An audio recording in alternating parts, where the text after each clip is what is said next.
Okay, everybody, welcome back to the Mock Report. My name is Brandon, or ProStacks Brandon, as you will find me on Draftkings, and this is my esteemed colleague. State your name. Matty K, aka Mr. Six. So we meet again, sir. So, anyways, just a brief little intro, because we don't really do this too well in our videos. We are two average Joes. We are by no means fantasy pros, although we love fantasy and pretty much spend our entire week like talking about lineups and stuff. But we are on an epic quest to win the Millie Maker. We both have families, we both have full-time jobs, and we are hoping that maybe one day we could do something like this for work, because that would be damn awesome. Comments, You might concerns? be average. I'm clearly above average. Okay, in height. Okay, so we got a new structure to our show. Anybody that's watching this right now, I'm going to break it down into 4 major segments, but I will also post the full video if you want to watch the full video of us going through each segment, or if you want to just kind of stick around for... this video specifically is called Main Slate Mayhem, where we will be highlighting some matchups that you might want to attack for DFS this week in the main slate for the Millie Maker, where it will be followed by precision pivots, and this one will be pivots off your projected high-owned guys, and maybe some of the off-slate games that you might want to target if you're playing a full week lineup. Then we have Positional Powerhouses, where we will tell you our lock at each position, and I'm probably going to throw in a pivot with my lock, so my lock and a lock pivot, and then we will do picks and plays. That's a lot of words. It is a lot of Technical words. terms, my friend. But then we do picks and plays, which we've been doing. I think I have a lock pivot in my toolbox. Oh. Oh, that's good. Anyway, so let's get right into Main Slate Mayhem. We are only looking at the 9 games that you will be playing in the main slate for the Millie Maker, because it's Bye-Mageddon. There's like 6 teams on bye. And then you have the Sunday morning game in London. And then you have the Sunday nighter and the Monday nighter that are not in the Millie Maker main slate tournament. So we are going to be looking exclusively at the 9 games for the main slate. So we'll get right into it. What is your biggest matchup? Well, I actually, earlier today told you I didn't really like many of these games. And I don't think I like many of these games from the perspective of sitting down on Sunday and watching them. But for fantasy purposes, I actually see there's quite a bit of value all over the place. You've got the Bills playing at home again against a fairly weak defense, a Raiders team that can put up points but hasn't been able to stop anybody. I love the Bengals up against the Colts. They're going to be able to shred that defense. My favorite game on the slate is probably Carolina at Tampa Bay. I'm going to be pretty heavily invested in a lot of players in that game. But really, you can pretty much find value in any matchup on this slate. It's pretty dynamite when it comes to fantasy. I'd say my top 3, and not because I'm biased for one of the matchups here, but my top 3 is going to be Cincinnati versus Indianapolis. So Cincy's at home, Indy's visiting. Blowout. And yes, there's definite blowout potential, but then there's the high ownership, absolute dud potential too. So followed by my San Fran and Philly. This is where I would have a bias because I am a huge Philly fan, but this, again, we just saw what Dallas did to them. And, I mean, it wasn't necessarily Dallas. It was more Ezekiel Elliott. But we've also seen how Philly has handled even strong opponents this year. I wouldn't call Washington a slouch by any means. And they're going up against San Fran. This could have blowout potential. And then it looks like another blowout potentially. Yeah, and then Carolina and Tampa Bay, and we just saw Tampa Bay score the most points that Buffalo allowed last week. So, and that's with a slightly injured Jameis Winston. And Carolina, they're coming off not the greatest performance, and actually another controversial thing with Cam Newton walking out on the reporters today. And last time this happened, it's written in his contract. He's got to do diva-like things every once in a while. So, like the last time when I said, I'm going to avoid him because of, media coverage, and that was a mistake because he went off. So those are my top 3 games that I'd like to focus on for the main slate. Let's dive into, you like Carolina and Tampa Bay, so let's dive right into that. All right, well, it's one of those games. It's got 46 implied points. It's second on the slate to Chargers and the Patriots in terms of how many points are expected to be scored.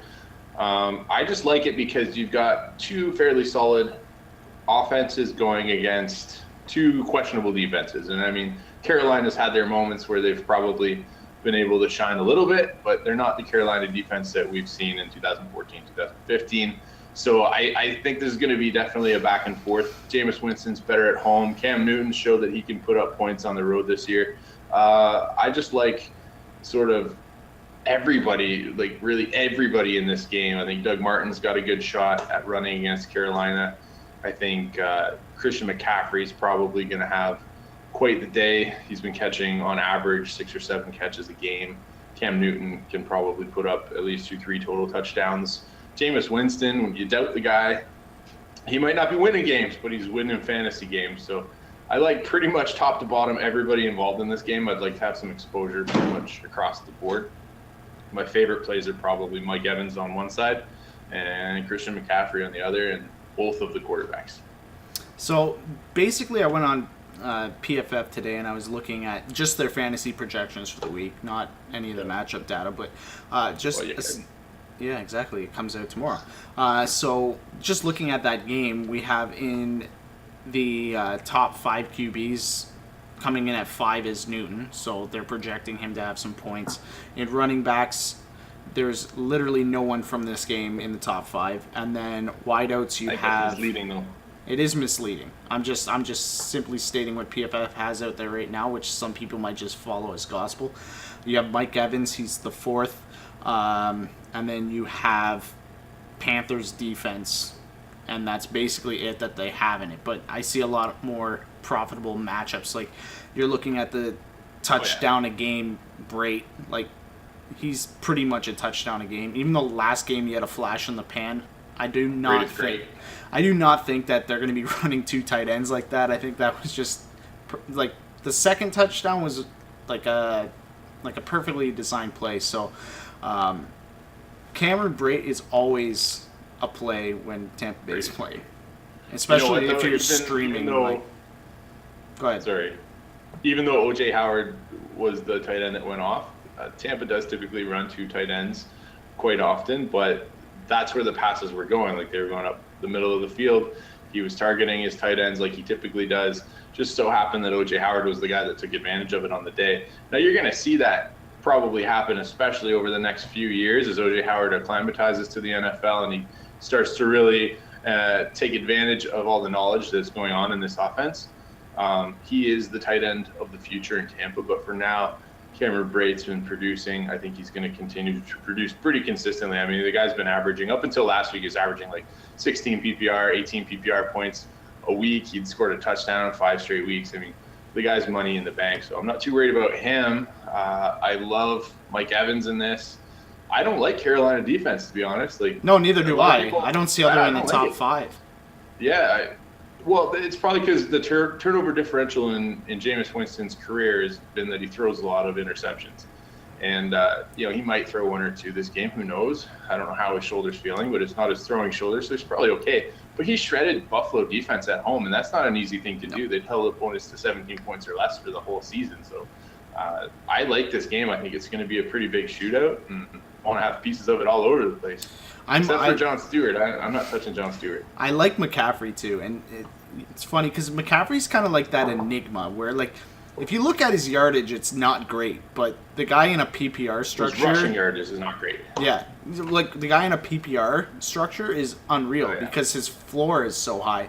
So you're always going to see receptions from him. Cam Newton always has the potential to go off. I mean, Tampa Bay has had a game. Was it against the Bears that they lit them up on defense? So it's not really. I think it was in week like 2 or 3. Well, they just played the Bears. Okay, then definitely not the Bears. I forget who it was. But anyways, they had one game, so I see 2 poor defenses and 2 pretty decent offenses going off here.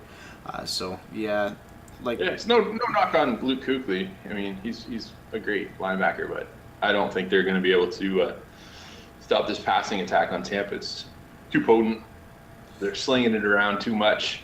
Interesting facts. I mean, you got Christian McCaffrey, who's averaging 6 catches a game as a running back, and he hasn't even scratched the surface of what he can do as a runner. No. So I think I said it last week. This guy's got the kind of wiggle that you see in video games, and if he can sort of take what he was accomplishing in college and translate it to the NFL, you're going to see some really startling abilities on the field all of a sudden.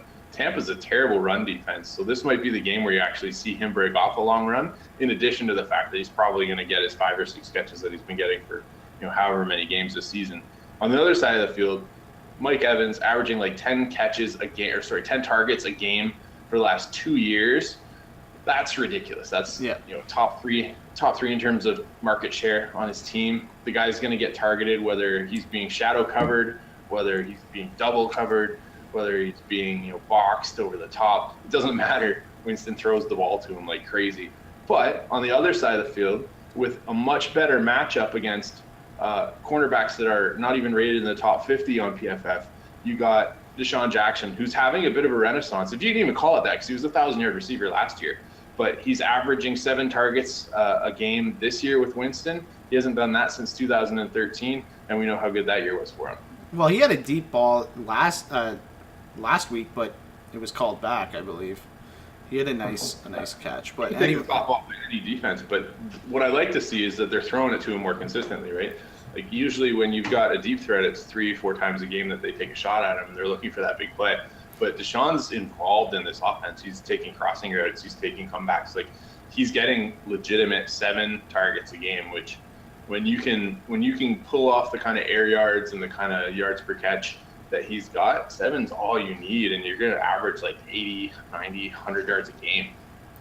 So written down here, I have Deshaun Jackson. I got Mike Evans, Funchess, and Benjamin, because who knows who Cam's going to throw to. I got Newton and McCaffrey for this matchup. Yo, you want a fun fact about that too with Funchess and Kelvin Benjamin? He hit me with it. The Giants. So Benjamin and Funchess are both, I think it's 6'4" and 6'5". There is not a single cornerback on Tampa over 5'11". Sounds nice. You tell me. So we'll move off that game. Now we're going to go to Indy and Cincinnati. Blow it. I think I really want to target this one. And actually, when I was mentioning the PFF projections, all 3 of these games that we kind of mentioned, like Philly, San Fran, Indy, Cincy, and Carolina, Tampa, all 3 quarterbacks are in the top 5. So definitely. Now I know that it might hurt a little bit if you're going to play Andy Dalton, the guy who will throw the ball away on 4th down.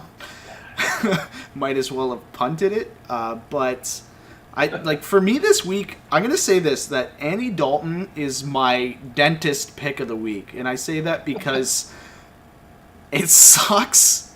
You don't want to do it. It hurts sometimes, but you might be better in the end.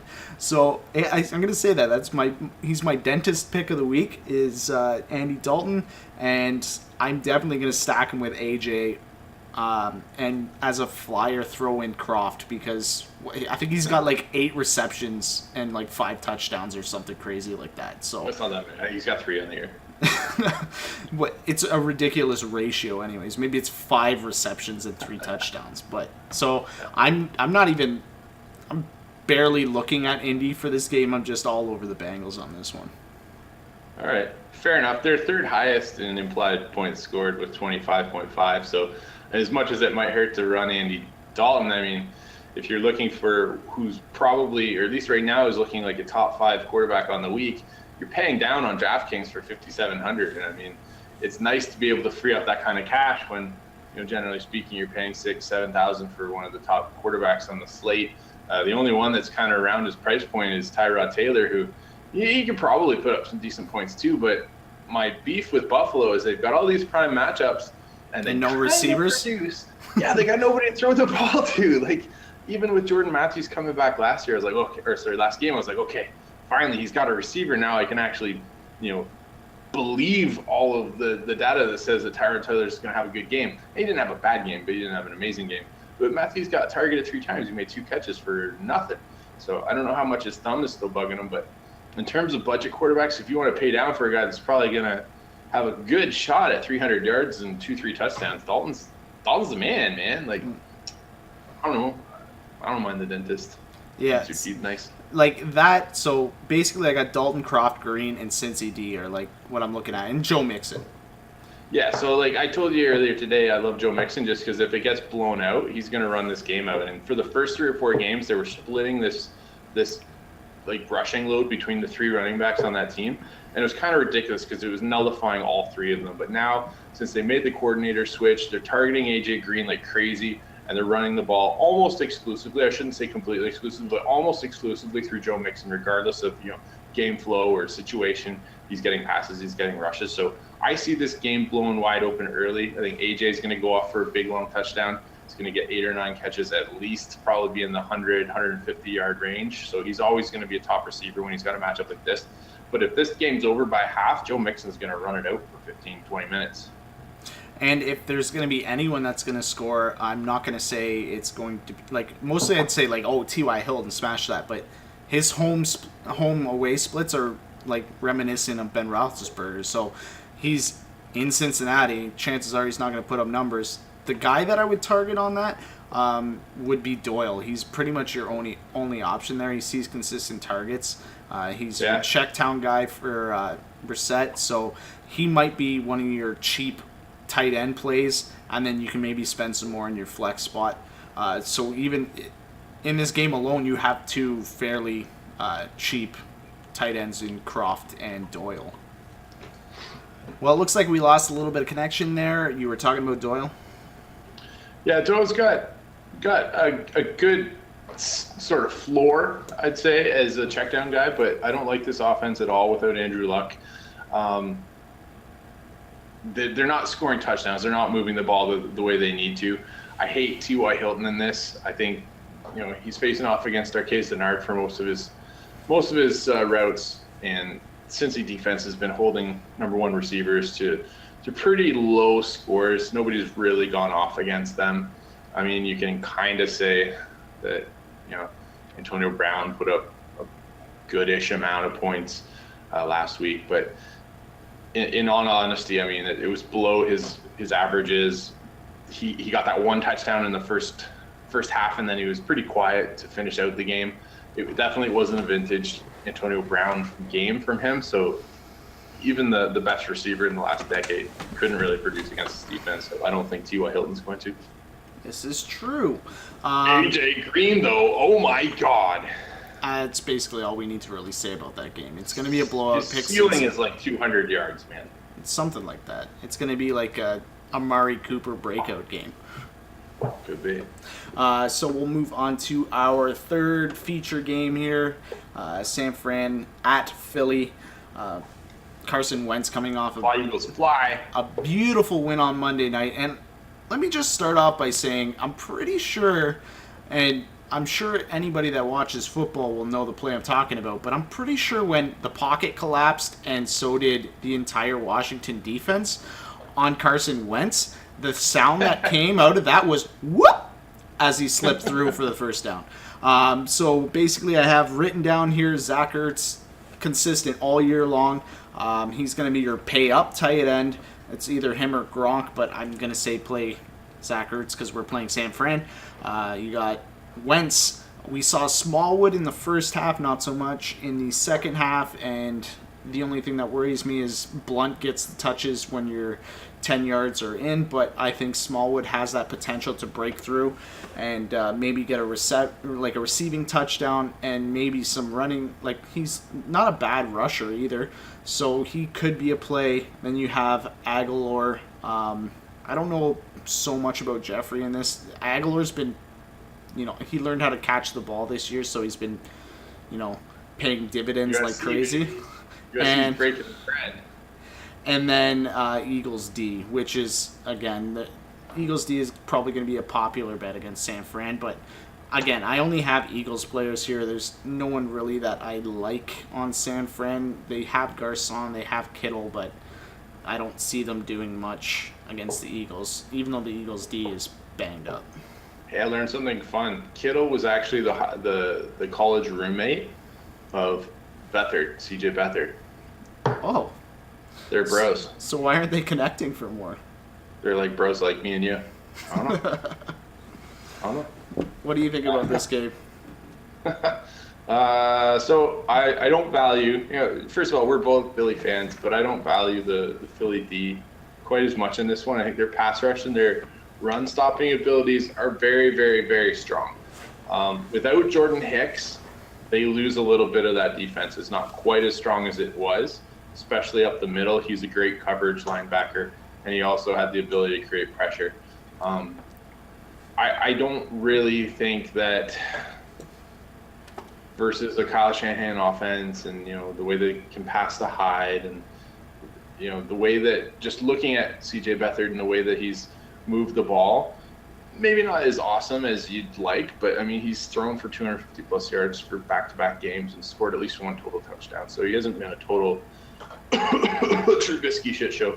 But I think this is actually going to be a more interesting game to watch than a lot of people think. It might even be another game where San Fran loses by only 3 points, but it could also be a bit of a shootout or a bit of a blowout because Philly's implied for 29.5 points. So that's pretty ridiculous.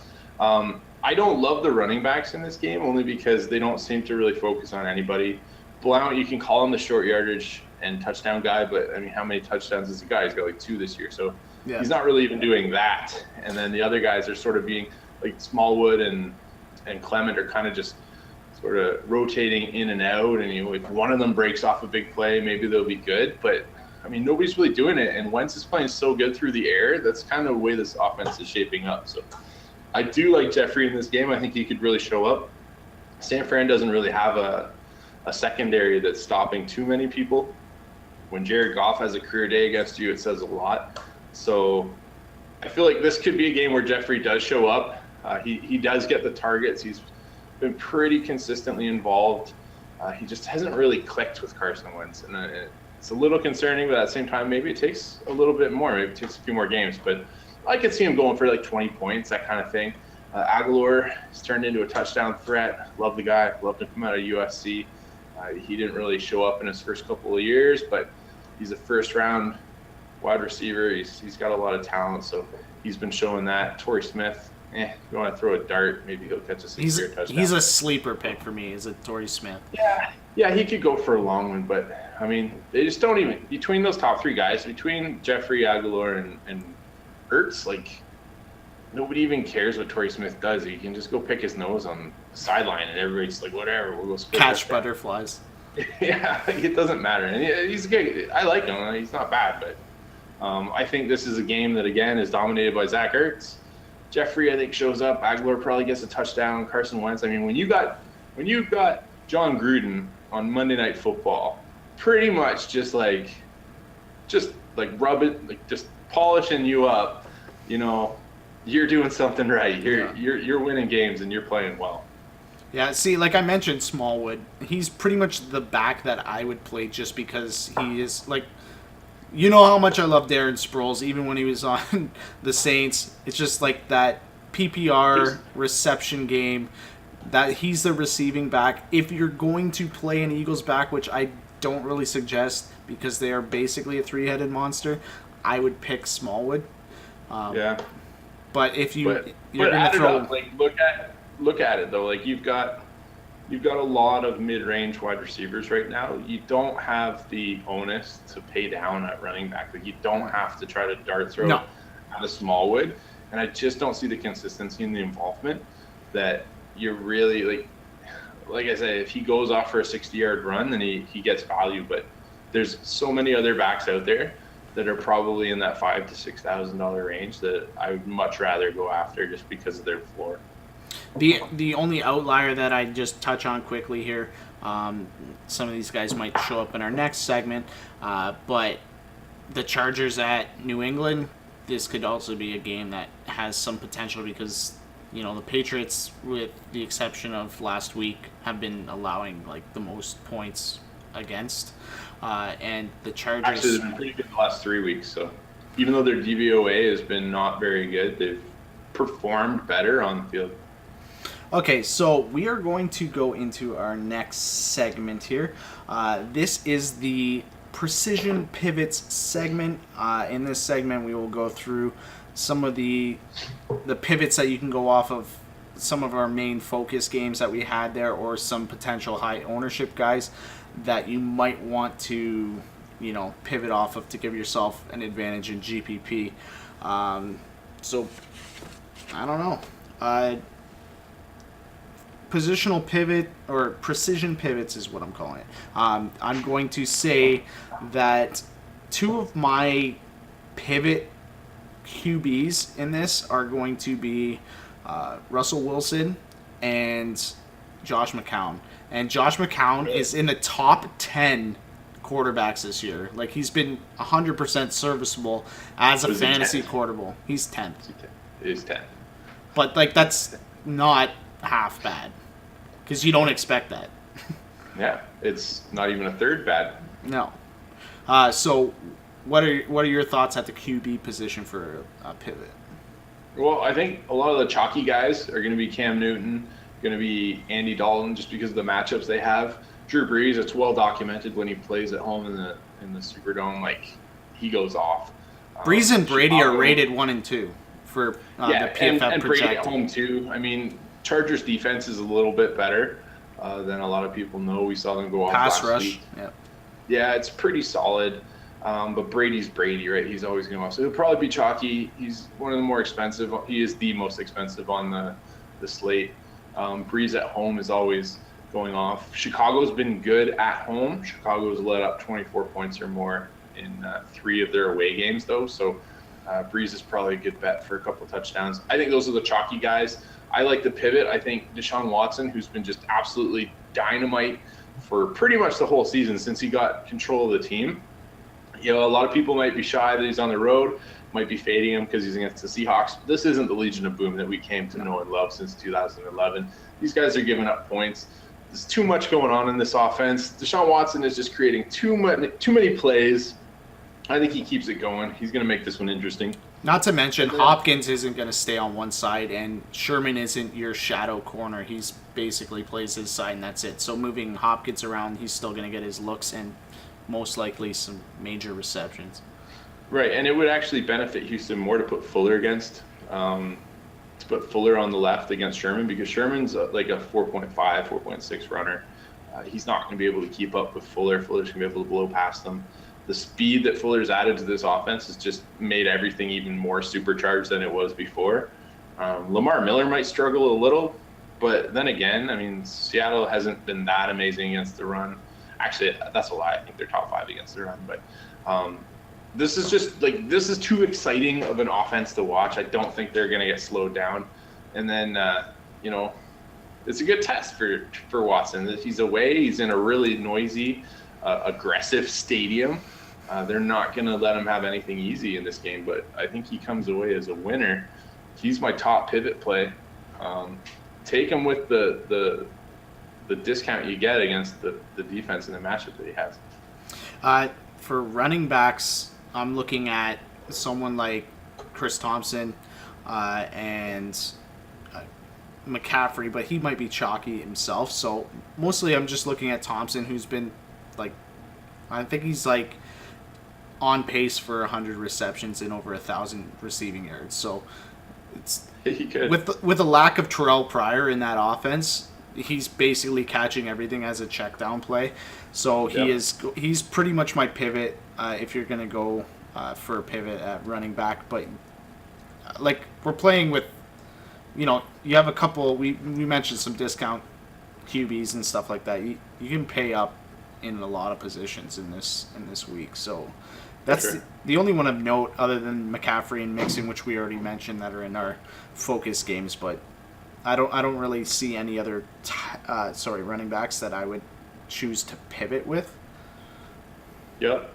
And the two most expensive running backs, Le'Veon Bell and Todd Gurley, are not playing on this slate. So, I mean, being able to pay up to what is essentially the top end of the running back slate isn't even paying up to the top end of what is typically expensive. So you still get Zeke anyways. You can he's probably going to be chalk for sure. So he could be. It's actually Redskins are a really good run defense though. So I mean, he doesn't have the greatest. But he put up 43 points. Yeah, well, he had he had the top running matchup against San Fran. I mean, I think everybody and their grandmother saw that one coming, especially when it looked like it might be his last game of the season. Now this one does 40 points, but I don't know. I don't know if he's going to put up. Yeah, he'll always get his 20 touches, right? Like he's going to get his 20 touches, 3 or 4 catches. What he does with them, anybody can guess. He'll probably be 100 total yards, probably get into the end zone. So he's a solid bet, but he's expensive. Not so chalky, like I said earlier, Joe Mixon, if he can run out this game, Indy's not very good against the run. We saw Jacksonville, pretty much every Jacksonville running back had a pretty good day last week. Shady McCoy also against Oakland probably could put up some points. And then a guy that's not really probably chalky and not really a pivot because he's probably always right around that 10-12% ownership. Devonta Freeman, he's got a fairly decent matchup, at least in terms of run blocking and run stopping. It's a game that could get away from the Jets if they get behind early. And it looks like Tevin Coleman's a little banged up. So if he doesn't get the workload that he typically does, or if he... Well, there we go. So you disconnected there. We are talking about Tevin Coleman. Tevin Coleman. So, yeah, what I was talking about was Devonta Freeman, typically not really high ownership or low ownership. He's right around the middle there, 10-12%. But Tevin Coleman's banged up. If he doesn't play or if he's limited in his workload, then Freeman's going to be almost an every down back. And like I said, if this game gets away from the Jets, he's going to be able to have free reign for the last quarter. So at the wide receiver position, there's quite a few pivots that you can go here. We mentioned Aguilar in our kind of main slate mayhem. He's generally not high owned, and I think people still are pretty jaded about his pass dropping, but he is doing a lot better this year. So he's been really consistent. He's got touchdowns in like 3 of the last 4 games. Exactly. So he might not be so much of a pivot, but like more of a precision pivot in this kind of thing. I'm looking at Ted Ginn, who has been, seeing a lot of targets from Breeze over the last couple games, and we are looking at I'm going to say Jermaine Kearse. Like I mentioned, McCown, and you stack Kearse. I think this game he actually might throw up some decent points. So if you're going to pivot off one of your wide receivers, I think he's a good look. Okay. No, I can agree with that. I kind of like Atlanta's defense in this game. So in that, I'm a little bit tepid about playing Jets wide receivers.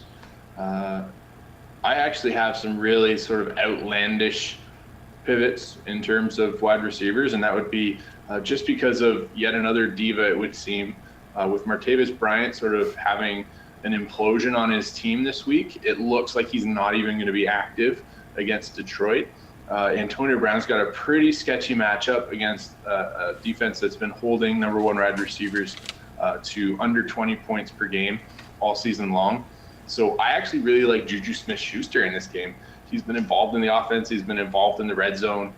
If he can get, even just 5 or 6 catches and maybe like a long one, he could be over 20 points pretty easily. And then one of the other guys who is kind of an up-and-comer who has been getting more and more involved in the offense as time goes on this year is Josh Doctson in Washington. Mm-hmm. He's slowly actually stolen the job from Terrell Pryor, which at the start of the season you never would have thought that was coming. But Pryor was on the sideline for a lot of last game.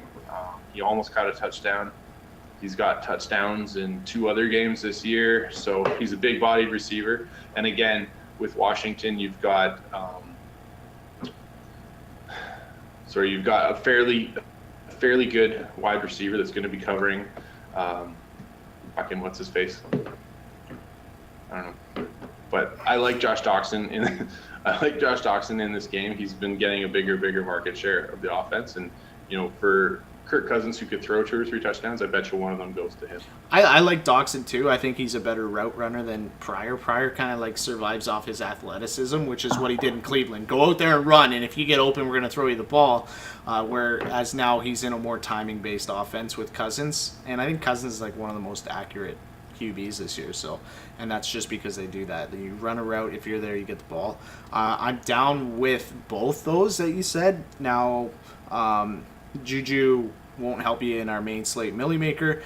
If I'm gonna take a pivot from, that's true. No, but like we're talking other games too, like so that we can cover the other slates. Looking at Marvin Jones Jr. He's he's a magnet for red zone targets from Stafford. Yeah. He just loves targeting him, and Tate's out, so for sure he's definitely somebody that you might want to target. Baltimore, if you're gonna pivot off like a main slate tight end, you're gonna look at Ben Watson because they don't have any wideouts. They don't really have a quarterback throwing to their wideouts anyways. I don't trust anybody in Baltimore catching passes right now. There's nobody else on that team to receive the ball other than Ben Watson. So Watson's not catching it either. He's not, but he dropped 2 in the end zone. But I'm just saying, like, this is it's a pivot that you could make if you think that it's the world has to throw them a bone at some point. No, it doesn't. you might want to look at them. But that essentially for wideouts, like then you're looking at some guys that Keenan Allen could see some targets. Amazing matchup. Keenan Allen's one of the top 5 in terms of targets. I think he's actually second to Antonio Brown in total targets this year. But he has that percentage chance that you gave him this at the start of the season, which is could always break his body at any given moment. But he has a phenomenal matchup. So against the Patriots, I mean, Butler and I can't think of the other kid's name on the outside in the Patriots defense, but they've been playing pretty good. And if Rivers wants to exploit their weakest area, it's up the middle. Keenan runs most of his routes out of the slot. Second most targeted receiver in the league right now. It doesn't get much better than against the Patriots in this one. So, yeah, Keenan Allen's. I bet he's pretty chalky. Though. I don't think he's gonna be overlooked. Pierre Garçon, I kind of like. Runs a lot of slot routes. Eagles have been weak in the middle. Yeah, their secondary sucks too. So. Yeah, it's not great. I mean, Roby might be back this week. Might be, but we'll have to see. Moving on to tight end, I did mention already Ben Watson, but you're also looking at somebody like Austin Seferian-Jenkins, who's been doing pretty great this year. Zach Miller, I've been tossing him in as a very, very cheap tight end option, and again, that's just with a rookie quarterback going through your check down options and just tossing it to the tight end, the big body out there in the slot essentially. You're looking at Griffin, and he was highly owned. I think it was two weeks ago. Two weeks ago. And you mentioned that you like Watson, so again, you could throw him in there. I think that he would be a decent play. As far as tight ends go, that's pretty much it. You're like naming everybody. Like it's kind of like you almost have to find your OJ Howard in order to win in a 9-game Millie Maker this week. So not necessarily a tight end, but you need to find that. Yeah, man. I think for tight end this week, I pay up to Gronk, I pay up to Zach Ertz. I just kind of take the guessing work out of the equation for this one. You could say Zach Miller, who's pretty cheap, going against New Orleans, likely a shootout, might get some work. But when you're limiting Trubisky to less than 20 attempts, not even passes like caught, but when you're limiting him to less than 20 pass attempts per game, there's not a lot of passes to go around. So I don't know if I like Miller, but Croft is pretty decent, could get a touchdown. Dixon. You're basically hunting for a touchdown at tight end. It's basically, you just need somebody that's going to score a touchdown. Well, so that's why I say, like, I'm probably going to pay up. Like, I'll probably go with Gronk, or I'll probably go with Zach Ertz. Oh, I'm looking at that too. Henry too. Yeah. Like, this is a week where you don't mess around, you don't play games trying to overthink it. when there's a couple good tight end matchups and you got to pay up for it, find your value somewhere else. Find your value at wide receiver, find your value at quarterback, whatever the case may be. But I think I'll probably, for the most part, be paying up at tight end for Gronk or Ertz, maybe some, Hunter Henry, something like that. Yeah, well, PFF has... Fleener, man. If they got 30 points flinging around in New Orleans, maybe he'll catch something. Look at my face. No Fleener.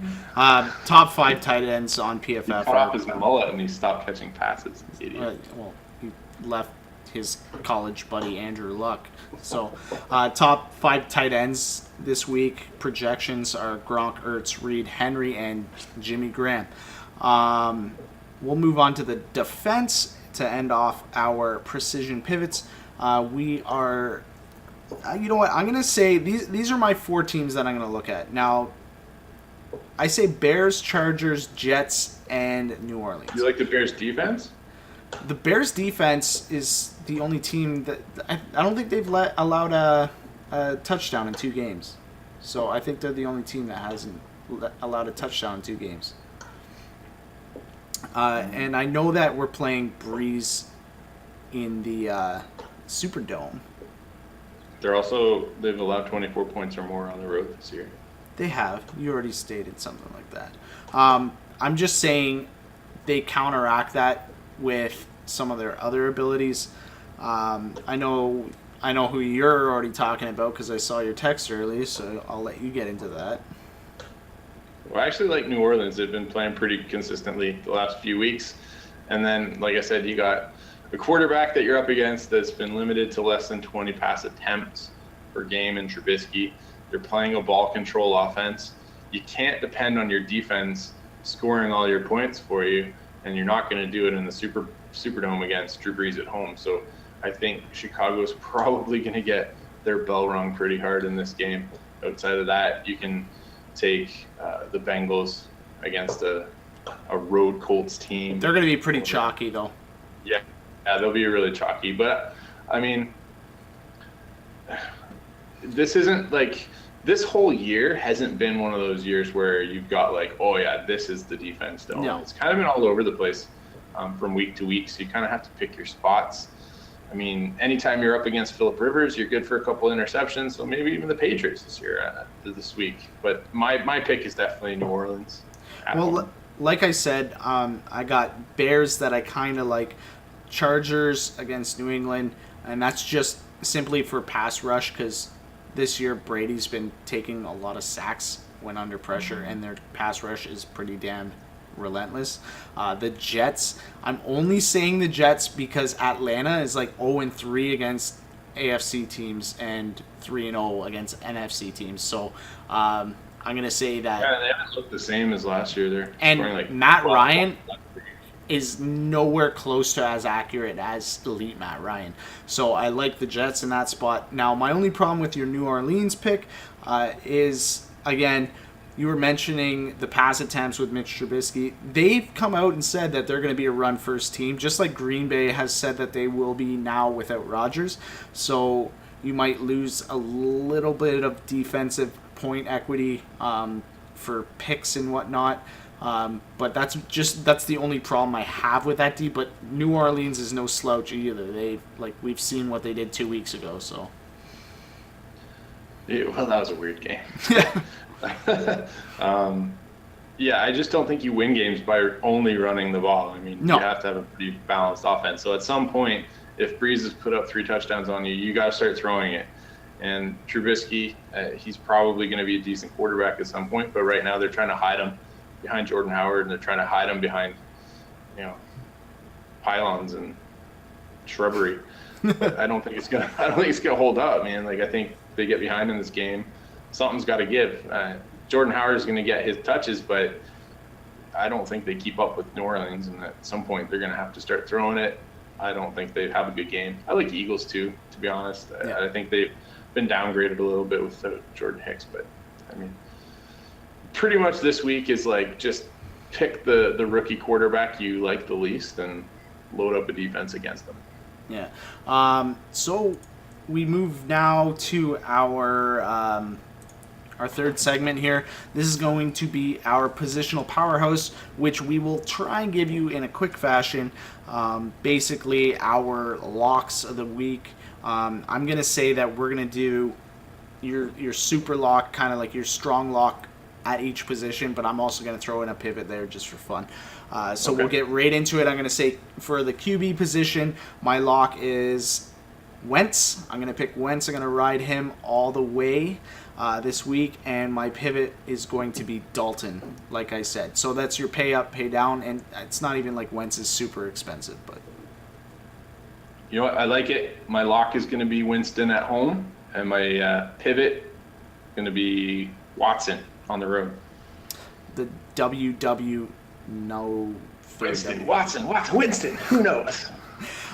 So we'll move on to the running back position. I'm going to say that my lock in this week is going to be Melvin Gordon. He's going to eat the Patriots alive. And I'm going to say that my pivot in that case would have been McCaffrey for his PPR value. Okay. Well, you stole my lock in a lot of ways. My lock then this week would probably be Shady McCoy, and my pivot's going to be Christian McCaffrey. Hey, you can lock the same player. If we agree. No, you made it dirty. Okay. So we'll move on to wide receiver. My lock for this week is going to be AJ Green. And Can we take turns going first? No. And my pivot is going to be Jermaine Kearse. I mentioned that earlier. All right, my lock is Keenan Allen. I talked about the Patriots being exploitable up the middle. He's number 2 in terms of total targets. They're gonna have to throw the ball in this game. So Keenan Allen is my lock. My pivot. I put a lot of thought into this. I'm kind of waffling a little bit. My pivot's gonna be Deshaun Jackson. I think he gets a long one. Sounds great. So tight end. I'll let you go first. Go ahead. Well, we lost connection again because of the budget style internet. But anyways, I'll let you pick first. What is your positional powerhouse in the tight end position? Zach Ertz, 100%. I love the guy. He's been consistent all year long. I think he's good for 15, 20 total points, especially in PPR. The guy he's really become the focal point of this passing offense, and it's a pretty potent passing offense. So I think Zach Ertz for sure. I'm going to pay up and own him in a lot of games. But if you want to pivot, you know what? I'm going to say Ed Dixon gets involved in this game. I don't even know if he really has to, but I think this game is going to be one of the higher scoring games on the slate. So let's go with Ed Dixon. Since you took my lock, my pivot is now going to become my lock, and then my third pivot is going to become my pivot. So we're gonna lock in Tyler Kroft with the Bengals. If you pivot enough times, do you come back to your lock? You might if you run out of positions, but you can just keep going. Depends how much if you're pivoting 1 degree at a time. Anyways, Tyler Kroft, lock him in. Because you can't raise your foot if you pivot. One has to be anchored at all times. Yes, I get that. Anyways, and my pivot tight end is going to be Henry. Again, against New England. So he was left out there. We didn't really touch on him that much, but yeah, he's going to be my pivot play, and Kroft is going to be my lock because of that monster matchup. I would do it the other way around, man, because Henry's going to be pretty owned. But I like the Bengals indie game, even though I know AJ is going to see most of the shit. I just think Tyler Kroft's going to vulture 2 touchdowns, and then you're going to be like AJ with 20 points, just a lot of yards and maybe 1 touchdown. But shouldn't your pivot go to a lower owned guy just because you're pivoting because of ownership? Couldn't I would just pivot to Gronk then? Does that make sense? Fine. You want me to flip it? Henry is my lock and Kroft is my pivot. Anyways, let's go on defense. Nice. You get to go defense first. Go ahead. My lock is New Orleans. I've been talking them up all day. My pivot is going to be... I don't want to pivot to Cincy because I just chirped you for doing the same thing. You know what? I'm going to say Bills at home. Keep it simple. They've been good. Good at home, except for last game. So I'm going to lock in the Bengals, and I'm going to pivot to the Jets. That is my positional powerhouse. There are locks. There are our pivots at those powerhouse positions, which now brings us to the final segment. No, we're terrible. This is so amateur. But anyways, the final segment of our super long video that'll be spliced into 4 is our picks and plays. We've been doing this since we started doing videos, and we go through game by game, make our picks for win just on money line, and then we will pick a potential GPP play. So the first one that we're going to do is Thursday nighter, Miami at Baltimore in London. Did you ever think you would say that out loud? No. I'm going to take Miami, only because Matt Moore, for the second year in a row now, has added a spark to this offense. So he doesn't suck, and Baltimore does. So I'm going to take Miami. In your play? Fuck. I guess Jarvis Landry. Jarvis I don't Landry. love it, but I'm going to pick Miami, and I'm going to pick Jay, who you must have forgot he gets like 20 touches a game, and he's due for a game. 50 yards. Yeah. He's a good. I got him on a dynasty league. Like, I can't hate on Jay. Love them in Boise. Well, that's who I got. So Boise. We both got Miami, and I got Jai. You got Landry. We'll move on to. I'll do off slate first, and then we'll do main slate. But so Pittsburgh at Detroit. I am going to go with Pittsburgh. They look too strong this year, and I'm going to say that it's going to be Antonio Brown. Okay. Brown, another bad matchup for him, but he is fairly matchup proof. I feel like I need to flip a coin for this one. Detroit's had it rough at home. Been really close. They've been playing. They've finished worse than they really are. I'm trying to talk myself into Detroit at home. I'm going to take Detroit at home. Roethlisberger's not good on the road. They're going to run it a lot. I get that. It's a decent defense. Antonio Brown is matchup proof. I get that. It's a decent defense. I'm going to take Detroit on the road. I'm going to say it's still Le'Veon Bell, though, that's the high scorer. Okay, we'll move on to Denver at Kansas City. Denver is free falling right now. I think teams have figured out that you stop the run and make Simeon throw it. I'm going to pick Kansas City. They need to come back and win one. And I'm going to pick Kareem Hunt to have another big game. Kid's been dynamite. Yeah, I'm going to take Kansas City at home. They're pretty unstoppable. I mean, it's a good defense, though. Like, all around, Denver's a pretty strong defense. So I don't know how much I love really anybody on Kansas City outside of maybe Alex Smith, because he's going to spread the ball around-ish. But, yeah, Denver's struggling. I'm going to say Kansas City wins the game, but Demaryius Thomas bounces back with like 10 catches. So he's my pick. I don't think he has a touchdown this year. He's my play. Yeah, it doesn't matter. Just 150 catches a game. So now we'll move on to Minnesota at Cleveland. Minnesota. I'm pretty sure we're both going to pick. Is Kaiser the quarterback? Is Hogan the quarterback? He's actually forgotten, even though he was the best quarterback last year. Actually, Kaiser is the quarterback. It's been announced. Anyways, Minnesota, and my play is going to be McKinnon. Okay. I'm going to take Minnesota as well. And for the third week in a row, Kyle Rudolph has one of the best tight end matchups in the game. And I'm going to say, at some point, it's going to pay off. They'll find him. So, Kyle Rudolph is my play. Let's go. Okay, so The now week of the Gingers this week.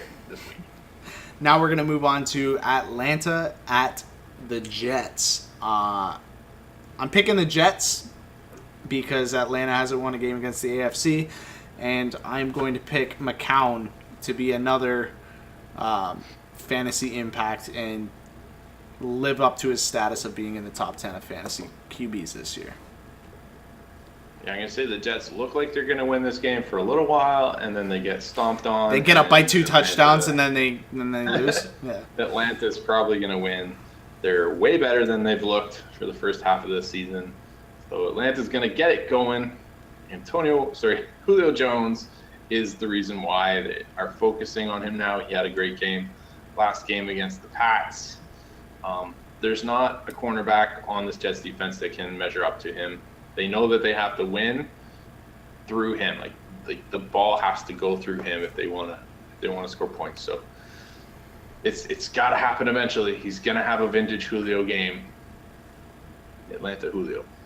I just want to quickly. I just glanced over at our last week's picks. So since we changed over to using the DK Live app to determine if our fantasy plays are in or out, it's been really hard on us because you didn't get Zach Ertz last week. What? Yeah, he was not. That's he was not on fire, and I didn't get. So, but that's not fair because when you've got a guy as good as Zach Ertz, he has to exceed 20 points, 25 points in a game just to get that fire emoji. Therein lies our plays in GPP. You might want to find one of those guys that's going to go off. So that out of the way, we're going to go look at Carolina at Tampa Bay. I'm going to go ahead and pick Tampa Bay, even though, Carolina has a good shot. I'm going to pick Tampa Bay, and my impact player is going to be Mike Evans. Okay. We'll take the other side of the field. Tampa Bay, Deshaun Jackson. Fire emoji. Ooh. Moving on to San Fran at Philadelphia. Picking Philly, picking Zach Ertz. He won't get the fire icon. Picking Philly, picking Nelson Aguilar. Chicago. Alshon Jeffrey. All right. Chicago at New Orleans. I'm going to pick New Orleans, and I'm going to pick Kamara. Kamara's going to have a game. He won't need to, though. They're not going to have to pass to a running back. This is true. But New Orleans, Kobe Fleener. Fire emoji. Chargers at New England. I'm going to pick the Chargers, and it might just be because of my bias against New England, even though they are playing at home. I'm picking the Chargers, and my impact player is going to be Melvin Gordon. Okay. I'm going to say Tom Brady wins at home, because that's what he does in October. And I'm going to say Keenan Allen lights it up. Oakland at Buffalo. I'm picking Buffalo, and I'm picking Shady. Also Buffalo.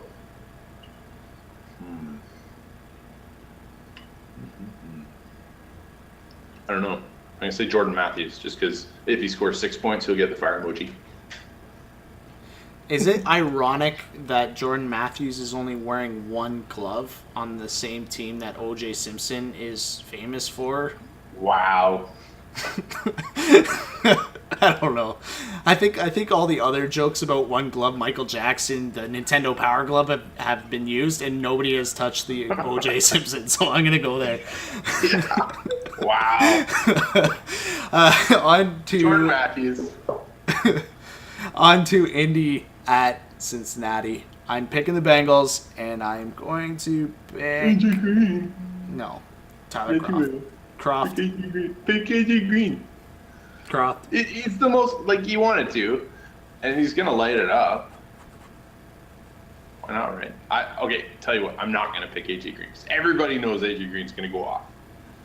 Also picking the Bengals. Picking the Bengals? I'm going to pick the Bengals. Joe Mixon. Okay. Houston at Seattle. I am going to pick Seattle, and I'm going to pick Russell Wilson to have another good game. Yeah. Seattle is so hit or miss. It seems like they score 35 points or they score 13. But I think they realize they can't run the ball, so now But they've that makes gone. it very one-dimensional. But your one-dimensional just shifts to your scrambling quarterback ability, tied in with a guy in the slot with Doug Baldwin and Jimmy Graham, who is no slouch at the tight end position. So that's why I see that they're going to acknowledge the fact that they can't run the ball, and they're going to come out of it and start, working on things that they're good at. I think Houston wins this game. And I don't know how many points Deshaun Watson has to score to get a fire emoji, so I'm not going to choose him, even though he does amazing. I'm going to say a fire emoji goes to J.D. McKissick, as Seattle desperately tries to catch up. Ooh, I like it. And our last game that we are picking this week is Dallas at Washington. I'm going to pick Washington. And I'm going to go ahead and say that our little fire emoji is going to go to Doxson. Like we talked about, he's being featured more and more, and I think he's just on the verge of having one of those breakout games. Yep. Also going to take Redskins at home, if for no other reason than to see my brother cry. And I will take, Jordan Reed's been showing up lately. I'm going to take Jordan Reed. Till he breaks down. Well, that takes us to basically the end of our video. If I can go over our picks from last week really quick. Basically, the picks that I got right, I got 9 right. I had Tennessee, New Orleans, Jacksonville, Rams, Minnesota, Chargers, Seattle, New England, Philly. Your picks, you had 11 right. You had Buffalo, Tennessee, New Orleans, Jacksonville, Minnesota, Pittsburgh, Dallas, Chargers, Seattle, New England, and Philly. I did that good. Yeah, you did really good. 11 My pro line games. was shit. Yeah. Well, I mean, I did 2 9-game parlays and missed one on each one, and I kind of picked different Jets, man. Yeah, and then they lost their 2-touchdown lead. Anyways, as for GPP plays, I only had a whopping 3, and that is Jacksonville defense, the Chargers defense. We overlooked the fire emoji. The Chargers defense, and Russell Wilson. Hey, I want to formally thank you for the Chargers defense, because up until the point when you were like, I'm only going to bank on the Chargers defense, I had not really looked into them. And then when I looked at like Fantasy Labs, they were like number 2 rated. Started looking a little deeper into some of the PFF data. I was like, wow, they're really popping this week. So I actually went probably 80% Chargers defense. Had a pretty good week. I mean, I didn't have the Bears defense, but I did pick the Bears in my parlay.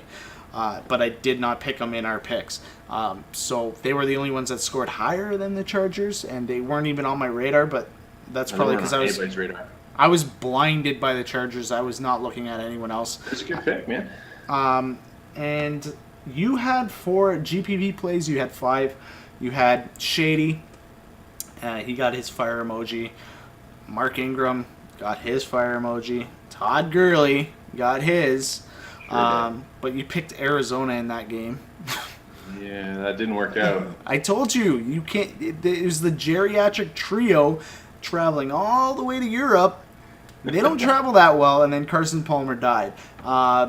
You picked Prescott, and you picked Wilson. So, kudos to you. You won. We both didn't get our pick 6 picks. Hey, we didn't pick a pick 6. That's right. We have to pick a pick 6 this week. We're not done yet. Pick a pick 6. Go.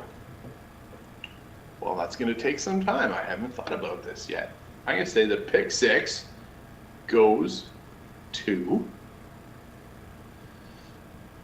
You know what? I'm going to go out on a limb and say in the main, does it have to be main slate or does it have to be like the whole thing? No, I'm looking at off slate rates popping out. Okay. Pick 6 is then Minnesota. But I want to say on main slate, there isn't a pick 6. Could be. I don't know. Andy Dalton sometimes. Miami versus the worst quarterback in Joe Flacco. But he's not worse than Deshaun Kaiser. I'm sorry. I feel sorry for Kaiser. Like, you're benched. Okay, you're starting, but you're benched halfway through the game. All right, but you want to know how you remedy that? You can't because it's Cleveland and they just destroyed fucking quarterbacks. Stop being shit. Like, stop throwing the ball away in the red zone and complete more than 45% of your passes and stop sucking so bad, man. My main slate pick 6 is going to be Tampa Bay. Terrible wire. I'm gonna stick with what I said. Minnesota for my pick 6. Main slate, there isn't one. Okay, so that wraps up our video for this week. If you like the new format and the splitting of the videos, let us know. Drop a like, subscribe, talk to us on Twitter. It's all listed up there on the screen. You can find our DK names up on the screen as well. Feel free to follow us trying to live the dream and win the Millie Maker. It was a great little session that we had here, and I look forward to doing this next week. You know, it's like a dream just being able to do this with you, man. Oh, thanks. That's so amazing to hear. Not even my wife pumps me up that much. All right, we'll see you next week.